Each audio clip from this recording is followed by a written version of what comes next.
Welcome back to the Craftsman Online podcast. This is a weekly program focused on the relevant topics in Freemasonry and the various aspects of the craft. Any opinions, thoughts, or viewpoints shared during this program are that of the individual and do not reflect the official position of any Grand Lodge, appendant, or concordant body from which that member may hail. I'm your host, Brother Michael Arce, co-founder of CraftsmanOnline.com, and he's back once again, my partner, Brother John S. Nagy. Welcome back, Coach Nagy.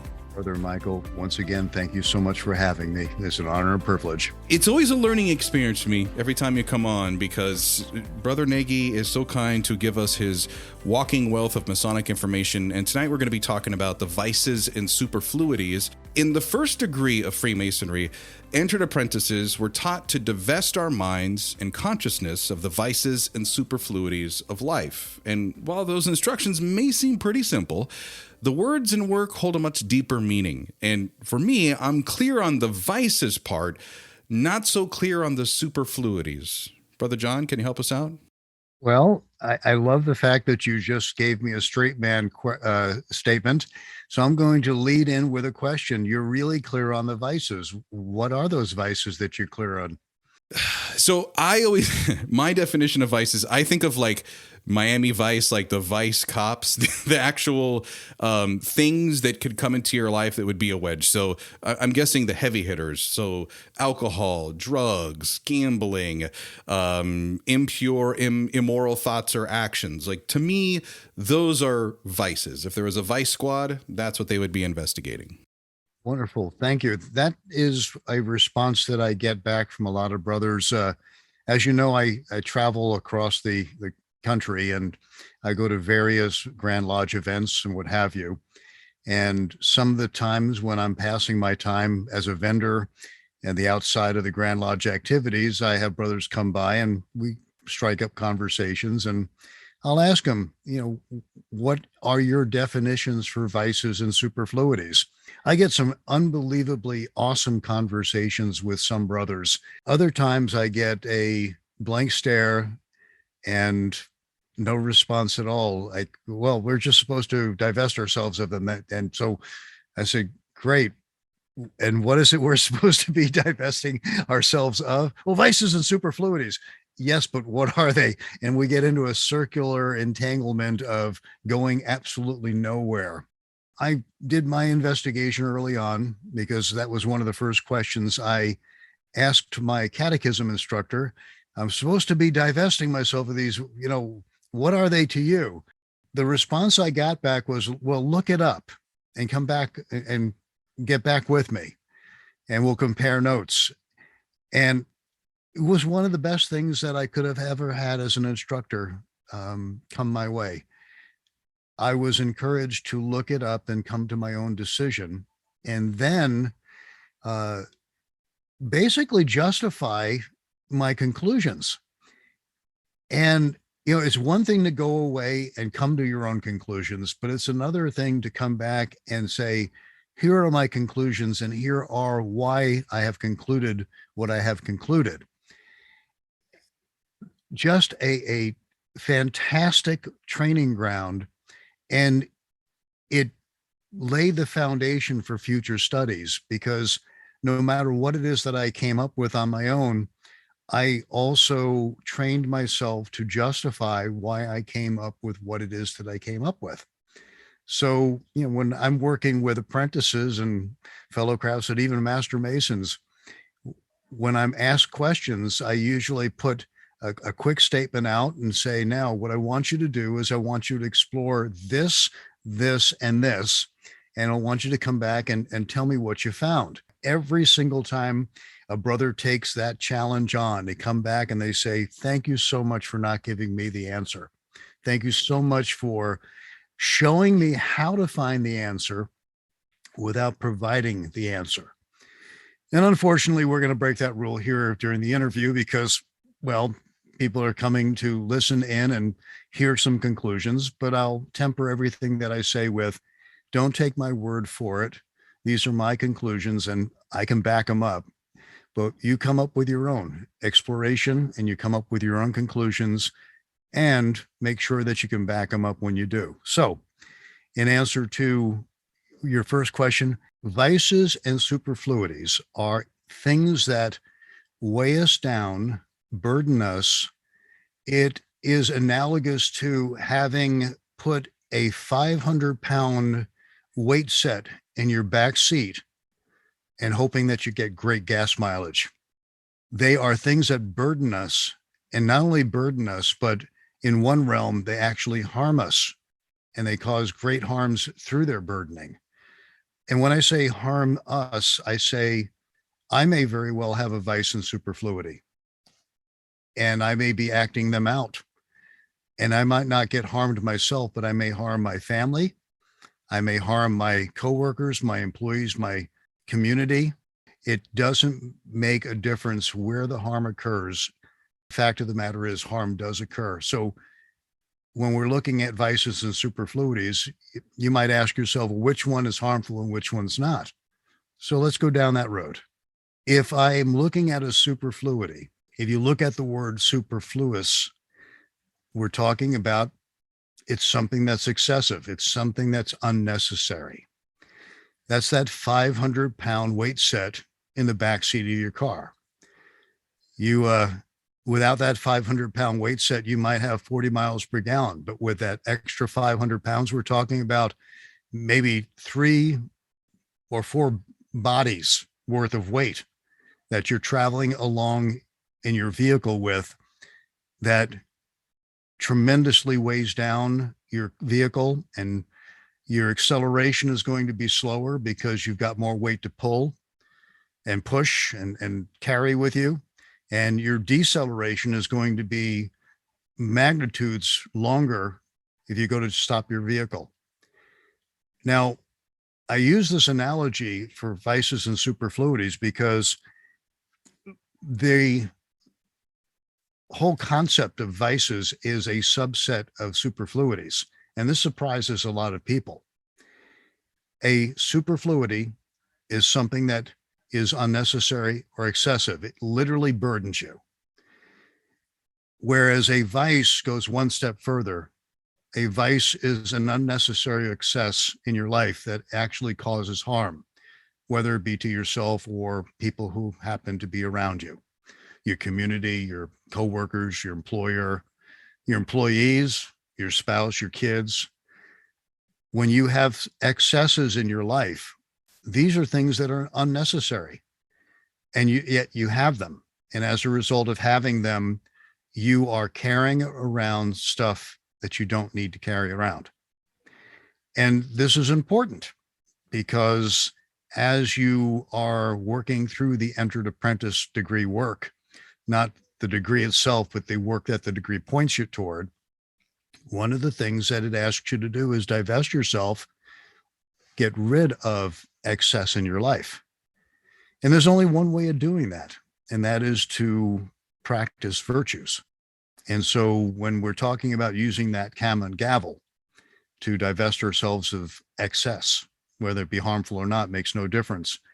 Every time that you take that common gavel metaphorically or speculatively and direct it toward a vice or a superfluity, what you have to be doing is investing virtue. And we've got 7 virtues that are spelled out in the entered apprentice degree, of which every single one of them comes into play as you're divesting yourself of things that burden you. And the interesting thing is, as you're getting rid of that 500-pound weight set in the back seat, what happens is you wind up having more strength, because now the gas that you have in your vehicle can be used to propel you in directions and speeds that you would never have before, because it's no longer being used as a way of moving the excess in your life. But vices could also be described as big bad habits, and superfluities, as you said, come from superfluous, which are those little distractions. So another simple one that, maybe younger brothers will be able to relate to is a vice could be that guy, that brother who is always checking his cell phone all the time. He can never put that thing down. It's never more than 3 feet away from him.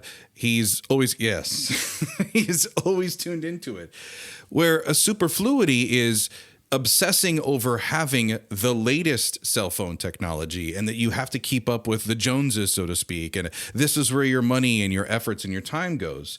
And listening to you, I'm thinking, okay, if I was actually to use that working tool, a common gavel, if you walked up and said, Michael, here's a hammer, I want you to start swinging this thing to break this distraction, this unnecessary need from your life, I'm not going to come at it like I'm trying to break off a big rock into tiny little pieces. No, it's going to be directed force would be the best way to describe it. So if I'm hearing you correctly, it's basically the idea is when we, at the end of the entered apprentice degree, we are invested with those things that we were divested with, mainly our clothes and some other personal effects.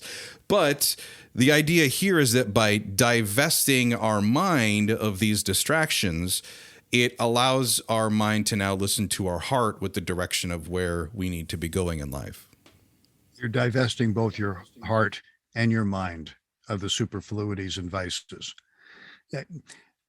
I like to focus very, very strongly on using the word excessive or unnecessary.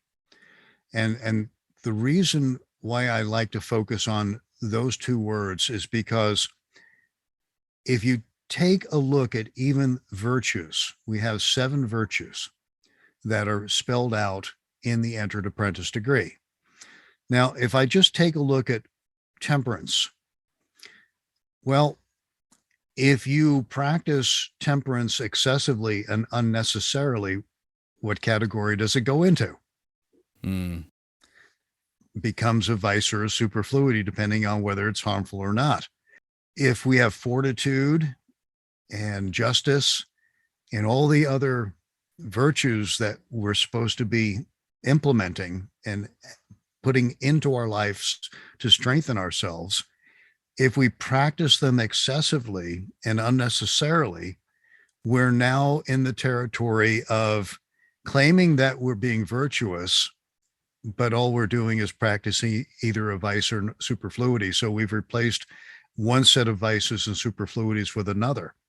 This is the challenge. In fact, I'll get a little political here. If you take a look at what's going on with the virtue culture, we're talking about vices and superfluities. They're screaming that they're being virtuous and they're trying to practice virtuous activities, but they're doing it with no balance whatsoever. They're doing it with no temperance. They're not doing it in a balanced, non-excessive way. So as a consequence, what you have is a virtue culture that is actually really not a virtue culture. It's very much a vice laden or superfluous laden culture, claiming to be or virtuous and being everything but. Right now, definitely extremism on all sides of every end of the spectrum, which kind of prompts me to thinking that it's almost unfair in the first degree that we're asking an entered apprentice to divest himself of vices and superfluities, because really you need the other working tools, particularly as you said, like you need to be able to measure this, you need to be able to balance this. So that sounds to me like you need the plumb, you need the square, you need the level to help weigh this out evenly. Every single one of the working tools comes into play during the entered apprentice work. You're either working with it or you're developing it as a consequence of applying what you need to apply to get the entered apprentice work completed. You set your plumb in the very beginning.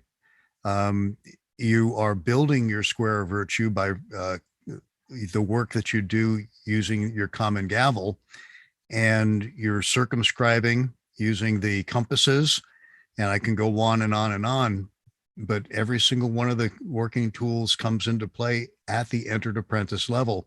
And it's a shame that this is not pointed out by coaches, mentors, trainers, and instructors more often as the entered apprentices are focusing on this, because as you said, they all are coming into play. Right. The common gavel is actually what builds the square of virtue. Now, I'm going to go back to a wonderful observation that was made by Nick Adair out of Alaska. I love the way his mind thinks. John, virtue is VIR, man. And I said, well, the entire aspect of looking at the etymology of words, specifically with virtue, is that virtue is manly strength. And literally, if you look at the etymology, VIR, man, what is the end goal of the entered apprentice work? Well, part of it is moving a youth to adulthood or manhood. And how do you get there? Well, you install manly strength or virtue. And part of an indication that a youth has come to adulthood is that the square of virtue is clearly evident in all their behavior. They've got the virtue down pat, and it's balanced. It's not excessive. It's not unnecessary. Everything that they are practicing that is virtuous is manly strength, aka from youth to manhood. One of our favorite little Masonic breadcrumbs here, and I will just put this at an esoteric level that really only brothers in the craft are going to understand it, but doesn't this make a whole bunch of sense why the pillar of strength is mentioned in that first degree? Because you have to be a strong person, both physically and mentally, spiritually, to be able to divest yourself of your own faults, because only a strong person can recognize where their greatest weaknesses are. One of the porch pillars in King Solomon's temple literally means strength. And this is exactly what we're supposed to be doing at the entered apprentice level, is building strength. And if you know the Hebrew word for that, you know where I'm going with that. And then it also makes it interesting as we move to the second fellowcraft degree. You're surrounded with the other pillar, which is the pillar of beauty, which I would say people who have found the strength to extinguish their personal conflicts or arrest them or subdue them or overcome them have found that inner beauty that the rest of us seek. We wonder, why are they so calm? Why are they so joyous and happy in life? Why? Because they have found that beauty. And they have established strength in their life, and they have come to adulthood, and they have left the things of childhood behind, which is the excessiveness that we come into life with. Oftentimes we need to learn how to temper those wonderful, wonderful animalistic urges that we have. And we're not supposed to get rid of them. We're supposed to direct them. We're supposed to corral them, cultivate them, and bring them to maturity so that they can be expressed in such a fashion as to bring reward into our lives rather than harm. Is it fair to say this really isn't a task that is completed when you're passed to the fellowcraft degree? You're not leaving this divesting yourself of vices and superfluities behind as an entered apprentice. Really, this carries with you for the rest of your life. The entered apprentice degree is where we learn how to do this, and we show that we've had multiple successes on that front. And as a result of learning how to do it and have multiple successes, what happens is we wind up being able to spot vices and superfluities when they occur, and do it in such a fashion that once we identify them, we now are at choice, where we can decide to work on them when they are discovered, or say, well, not right now. I've got other things I want to work on. Freemasonry, we've talked about this quote before. It's quite famous, making good men better. And in the first degree, we spent a lot of time improving ourselves. We moved to the second degree.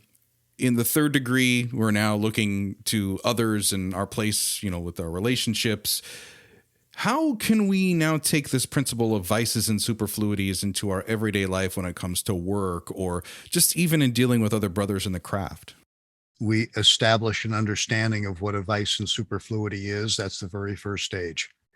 And then after you've come to understand what a vice and superfluity is, how they're both excessive stuff or unnecessary stuff, and the difference between the two is that a vice is harmful to someone or something, whether it be ourselves or others. Once you are capable of identifying what a vice and superfluity actually is, the telltale, the hallmarks of what they are. You are then in a position where you can decide what you want to do about them. And fortunately, at that particular stage, you've had enough experience and background and skill development that it becomes a short putt. It doesn't mean it ain't going to be any more painful than any other vice or superfluity that you work on. But it does mean that you have developed and cultivated enough maturity, experience, and skill to be able to deal with it should you choose to. There is the flip side of this where, we're told, it's one of my favorite lines in ritual, that we're supposed to clear our hearts and minds of vices and superfluities so that we can be used for the builders. I can't quote it word for word because of the forum that we're in right now, but it's one of my favorite expressions, that our minds become living stones. And I love that. But back to the point of, sometimes Freemasonry can be a vice and superfluity for some brothers that get too invested with that. I have brothers who it's obviously excessive, their involvement. And also, I see the harm that it does in their personal lives. It's not my task to correct them. It's not my job to fix them. I may say, hey, at what point is it a vice for you? Or at what point is it a superfluity for you? And I know some brothers who are retired, and this is something that they utterly enjoy, and they throw their lives into it, and they're not causing any harm. It may be considered excessive from outside standpoint, but on the same token, they're retired, they enjoy it, they're playing, they're having fun, they're doing a lot of good, and they're keeping themselves utterly engaged in life by way and through their involvement of Freemasonry. Well, brother, if I'm 85, I lived that long, and I've got time on my hands where I can dedicate every moment of my life to something that I enjoy doing. I don't think anybody's going to fault me. and honestly, looking forward to that point as well. And I think most of our wives and partners are also looking to that point where we get out of the house more to be more involved with meetings and doing things. One last question on this, because I've really enjoyed our conversation about vices and superfluities. I kind of made the comment about using the gavel and not swinging it so heavy and hard and maybe more directed. How would you suggest we speculatively use this gavel to free our lives of vices and superfluities? What's something that we can take away after listening to this podcast, Coach? Brother Michael, the first thing that I suggest to any person wanting to approach the entered apprentice work is set your plumb.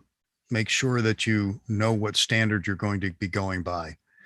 And once you set your plumb, then take a good look at, what they say in the 12-step world is take a searching and fearless moral inventory of yourself. If you can define what excess is and what harmful excess is, and then start listing out what it is that you have going on in your own life as excessive, and create that list, and then say, basically, all right, if I could knock one of these off really easy, which one would that be? And what would I have to be different in order for me to have success in knocking that one thing off? Who would I have to choose to be? And as a result of who I choose to be, what would I have to do? And ask the question, and what virtues would have to be applied in order to make that stick? This has been the Craftsman Online Podcast. Thanks again to my guests for coming on this week, Coach Brother John Nagy. Thanks again for having me, Brother Michael. New episodes of the Craftsman Online Podcast are available for download every Monday morning. Until next time, let peace and harmony prevail.